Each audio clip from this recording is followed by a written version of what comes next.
religião nenhuma para saber, para ter um mínimo de senso de respeito.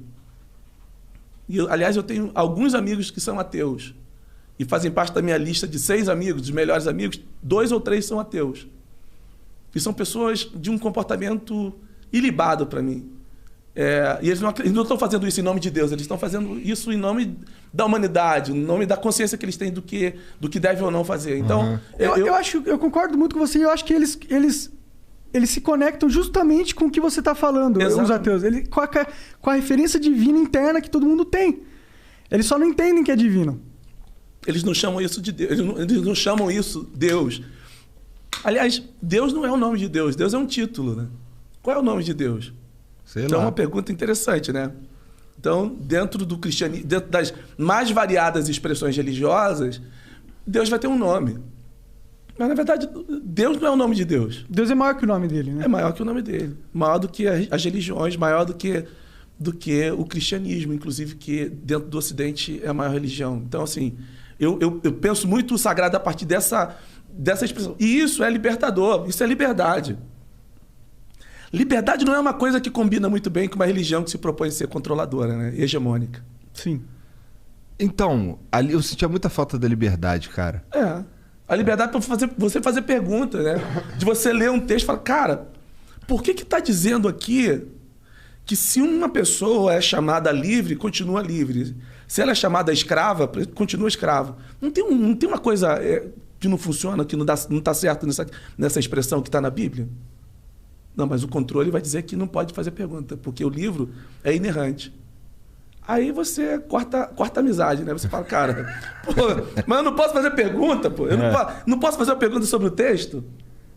Será que não dá para questionar? Assim, só uma perguntinha que eu tenho aqui, por que que... O texto é perfeito, mas eu aqui tô tentando entender. Pô, bicho, eu tô tentando. O texto tá falando isso, mas, bicho, eu tô do lado de cá e... Você imagina essa linguagem, por exemplo, a partir do século XVI, que o continente africano é submetido ao crivo da igreja protestante e católica e é colocado como um continente amaldiçoado. Caralho. E que a Europa, agora cristã, tem autoridade de controlar a África porque os negros africanos são filhos amaldiçoados de Noé e eles precisam de salvação e nós somos os salvadores.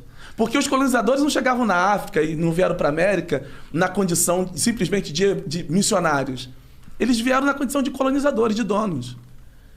E eles tinham o respaldo da igreja. E tinham um aparato, uma leitura teológica, uma interpretação teológica que justificava a escravidão de seres humanos. Em nome de Jesus, pô. Aí você imagina o negro escravizado sendo trazido nos tumbeiros, arrancado das suas histórias, arrancado das suas origens, arrancado da sua ancestralidade e da sua leitura do sagrado, que é demonizada, e eles chegam na América escravizados, e os escravistas falam assim, olha, foi o Deus cristão, inclusive, que nos deu vocês. E a partir de hoje vocês têm que aceitar Jesus e entender, inclusive, que vocês são escravos, porque Deus nos deu vocês para tentar salvar a alma de vocês, caso alguns de vocês tenham alma, porque nem todo preto da africano tem alma. Pô, você contando essa história, claramente você vê que é um uso político da religião. Total, projeto de poder total. É justificado biblicamente. É justificado por uma fala assim, do tipo, se você é livre, continua livre, mas se você é escravo, continua escravo, doutor. Aí você não pode olhar para Quando eu, um negro totalmente emancipado de um controle, leio um texto desse, eu faço pergunta para ele. Com certeza, cara. Eu faço pergunta, falo, cara, tem alguma coisa errada aqui, irmão. Porque é exatamente esse texto que vai ser usado pela coroa inglesa para justificar a escravidão do século XVII para frente. Isso é, assim, essa parte da igreja, cara, eu tava por fora. Você deu para mim uma síntese, uma prova de como é errado a gente endeusar o templo, por exemplo. Ou endeusar eu acho que é um dos maiores problemas da religião hoje em dia.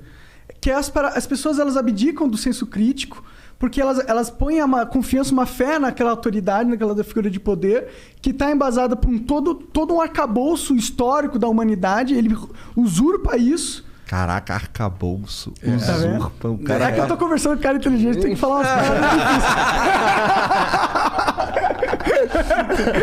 Pois é, quando a gente tá ali jogando Dota, tu Arcabouço e o cara é brabo. Mas é isso, cara. É tipo, você...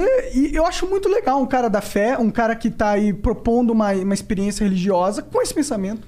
Porque é o que mais falta. E hoje em dia o que você mais vê é pessoas querendo ganhar dinheiro. Aquilo que você tá falando aí. Isso é das maiores sintomas da religião, do que fere, o que... Porque eu, pessoalmente, eu acho a religião muito importante. Se você não tem uma forma, uma comunidade de perguntar o porquê a gente está vivo, porque isso é religião. Isso. É uma comunidade que se forma na questão mais fundamental. Uma comunidade que se forma numa das questões mais fundamentais da vida, do porquê. Do porquê a gente está tendo essa experiência, por que eu estou vivo? Para onde a gente está indo? Fazer sentido do que não faz sentido. E isso sempre vai ter poder. A religião nunca vai desaparecer, né?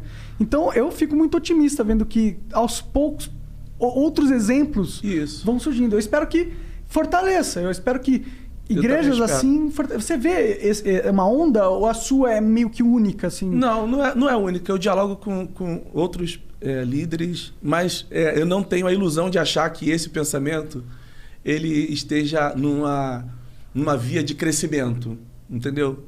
Porque o que é mais interessante não é a liberdade dentro da religião. O que é mais importante dentro do ambiente religioso é o aprisionamento.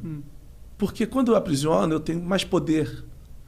Quando eu aprisiono do ponto de vista espiritual, eu falo o seguinte: eu sou um pastor, hein? Eu falo direto com Deus. Deus falou comigo. Se eu sou um pastor que chega diante da comunidade e fala assim: Deus falou comigo que nós vamos construir um templo. Pô, se Deus falou comigo, que sou o cara que está lá à frente, quem é aquele membro que está ali sentado para dizer que Deus não falou? Então, isso é interessante do ponto de vista do controle. Porque eu uso assim: Deus me deu uma visão de que nós vamos levantar aqui 10 milhões para comprarmos uma rádio. E nós vamos, através dessa rádio, ganhar o Brasil todo para Jesus. Isso é muito mais interessante do que qualquer outra coisa. Então, você tem uma religião que você utiliza como um instrumento de poder. Isso nunca vai acabar. Isso é interessante, isso fascina. Isso não é só interessante... E dá dinheiro. Do ponto de vista... E funciona. E funciona. Isso não é interessante apenas do ponto de vista de quem está controlando. Mas os controlados gostam de saber que Deus falou com o homem de Deus. Deus falou comigo que ele vai nos dar uma rede de TV. Deus falou comigo que tem uma pessoa aqui que vai dar 10 mil reais de dízimo e ela vai receber 2 milhões. Melhor que Mega Sena, né? Melhor que muita coisa. Puta merda. Então, aí, esse tipo Qual que é essa igreja aí que eu vou lá? Tem vários interesses aqui em São Paulo, inclusive. Olha só, isso aí é interessante do ponto de vista de quem controla, porque o benefício é muito grande, mas dos controlados também, o fascínio de ver alguém que falou assim: olha, Deus falou. Você já tá... Por várias razões, né? O cara tem uma vida difícil, não sei o quê. A religião já é a muleta dele. E quando, entre aspas, Deus valida essa muleta, aí ele, saiu ele precisa questionar. É um sentimento de conforto muito grande que o cara deve sentir. Ele tá ali, eu tô com Deus.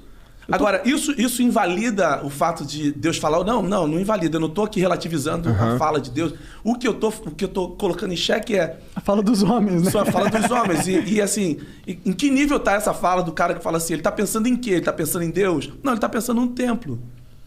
Ele está dizendo o seguinte, que Deus precisa de um templo. E é um texto lá que fala assim, que Deus não habita em templos feitos por mãos humanas.